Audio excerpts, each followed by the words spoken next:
Getty Images. Antonio Brown got what he wanted. Unless he didn't. The Buccaneers released Brown on Thursday, after Brown and his lawyer lobbied aggressively for that outcome. For example, they complained on social media that he'd been caged. Now, Brown's lawyer is complaining that the team released him too early. Via Rick Stroud of the Tampa Bay Times, Burstyn contends that the team scheduled a medical appointment for Brown outside the normal business hours with a New York doctor on Thursday morning. The plan was for Brown to see the orthopedic specialist selected by the team, but that the Bucs instead released Brown, with the timing of the appointment being a pretext for cutting Brown. "We were in the midst of scheduling an appointment with the Bucs' chosen doctor at the hospital for special surgery when we learned over Twitter that the Bucs terminated Antonio on Thursday," Burstyn told Stroud.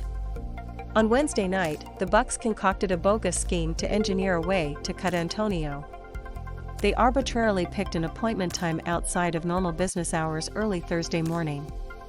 "We immediately spoke to the doctor and asked if he had reviewed recent MRIs and whether we could reschedule to a normal, reasonable hour. When the doctor said he had not yet seen the images and was graciously willing to see us at a normal time, we proceeded to rescheduling." Again, the Bucs fired Antonio for not showing up to a doctor's appointment that was being rescheduled to later that same day. And, yes, we have the texts proving exactly that. The Bucs' chosen time was pure gamesmanship. It was a pretextual termination to give them a reason to cut AB. They did this because they know that coach Bruce Arians' on-the-field termination of AB was unlawful. So they tried covering it up using their latest dirty trick, surprise attack medical care that they never intended for AB to receive.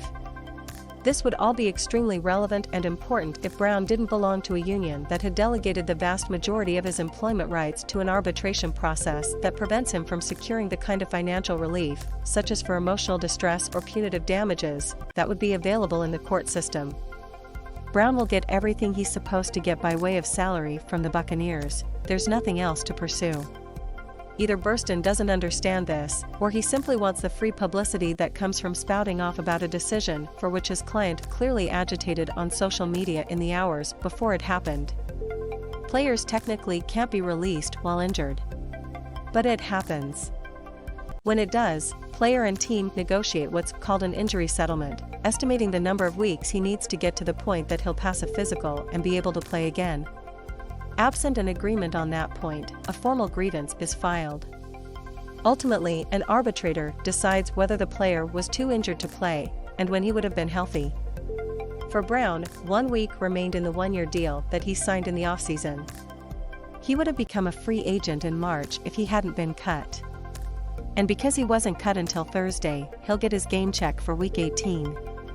Thus, even if the Bucs technically violated the collective bargaining agreement, Brown has no path to any financial recovery.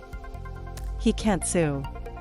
Well, he can, but it wouldn't last long. It's just huffing and puffing from Burstyn, with no house to blow down.